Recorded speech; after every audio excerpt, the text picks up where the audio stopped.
Hey friends, welcome to Kaiser Cooking. So you know how the Discovery Channel has Shark Week? Well, I thought it would be fun here on my YouTube channel to do Tuna Week, where I showcase 7 good, bad, and crazy tuna recipes. Should be fun, should be interesting. I hope you'll stick around.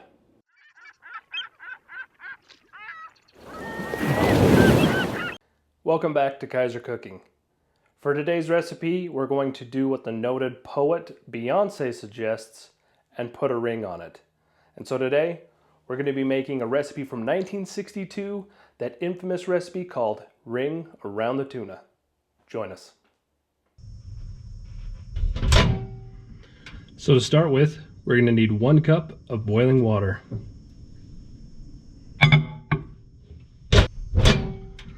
Oh, there we go. And then to our hot water, we'll add our Jello.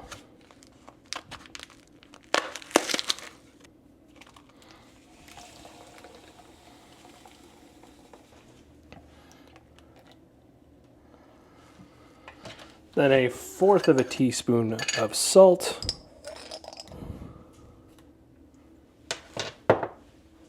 And then mix.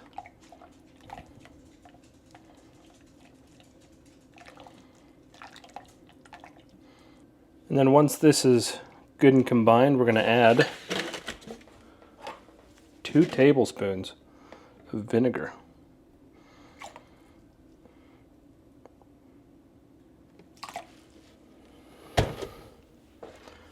And then 2 tablespoons of onion, grated onion.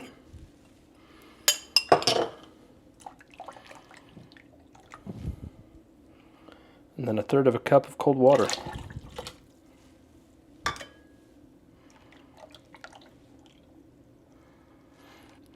And at this point, we'll let it chill and thicken a bit.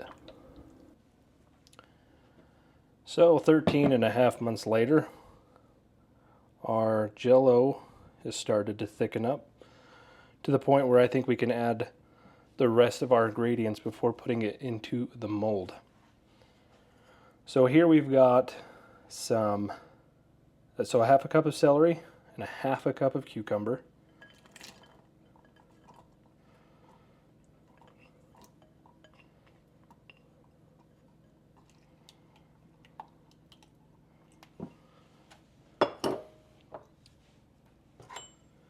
And then 2 tablespoons, I believe.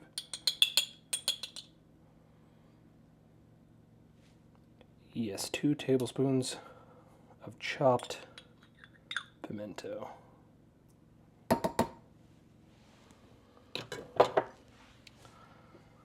And then if that wasn't enough pimento, this is about 2 tablespoons of stuffed olives with pimento. And then we just mix it together.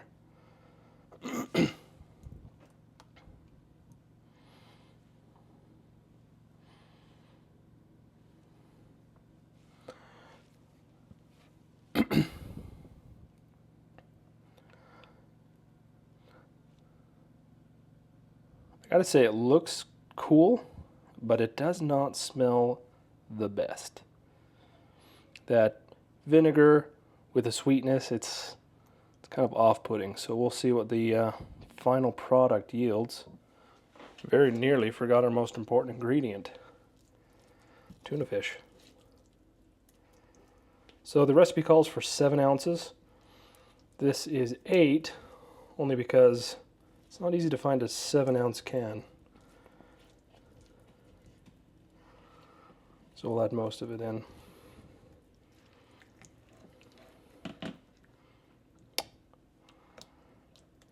When I drained that, squeezed it a bit dry as I didn't want to add too much extra moisture in here. I don't think we want to stir it up too much, just so we don't get the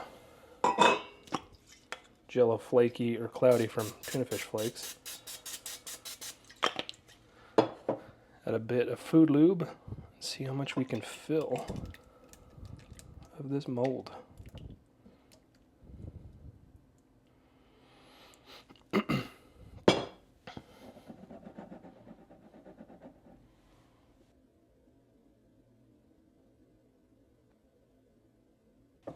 Well, now we just set this in the fridge until the Jello's set, like Jello should be, and then we'll bring it out and we'll give it a taste.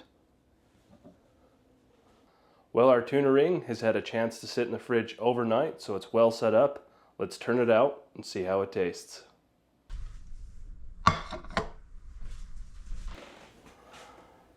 Well, here it is. Hopefully we're going to be able to get this turned out in one piece. I did warm the bottom just a bit in warm water, hoping that will help it release. So here goes nothing. Oh, there it goes. Not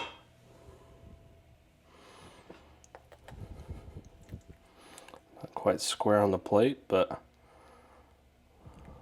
there it is.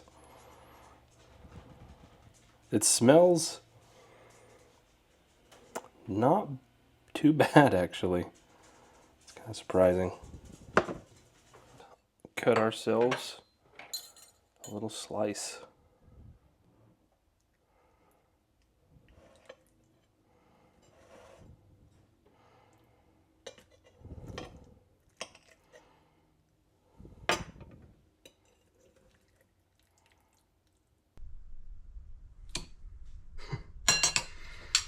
There you go.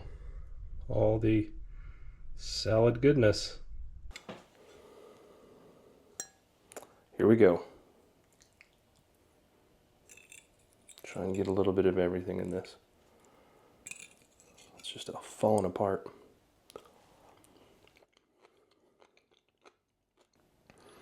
First impression, it's a lot better than I thought it was going to be. I thought the sweetness of the Jello was going to clash with the savory flavors of the vegetables and the tuna. But that's not what I'm getting. Let me get an olive.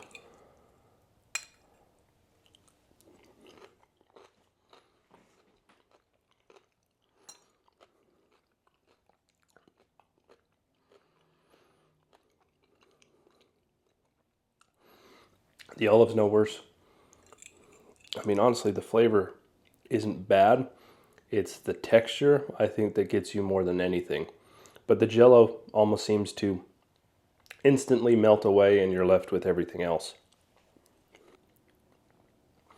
This recipe was called, or was touted as being the jewel of your next lunch or your next buffet table with its bright, shiny color. And yep, it certainly is that, bright and shiny. And it's a lot better than I thought it was going to be. It's really not bad at all. As gross as it looks and as gross as it sounds. So this recipe ended up not being as crazy as I thought it was going to be. Would I make this again? Yes, only for the unique and kind of gross factor that it offers. So with that said, I'd like to thank you for watching and tune in next time.